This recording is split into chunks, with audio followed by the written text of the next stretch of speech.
ጀርባህን አየሁት ጅራፍ አቁስሎታል እጅና እግርህን ችንካሩ ወጥሮታል ከጎነ ይፈሳል ደምና ውሃው ልቤን አስለቀሰው ፍቅርህ ኃያል ነው።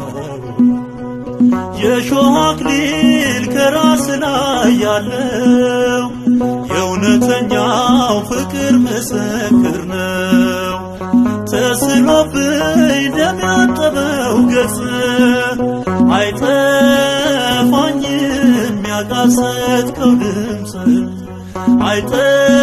አይጠፋኝም ያቃሰትከው ድምፅ ከፍ ከፍ ላርግ ከፍ ከፍ በል ሕይወት ሰጥተኛል በመስቀል እንዴት ዝም እላለሁ እያየሁ ፍቅርህን ላለማወጃለሁ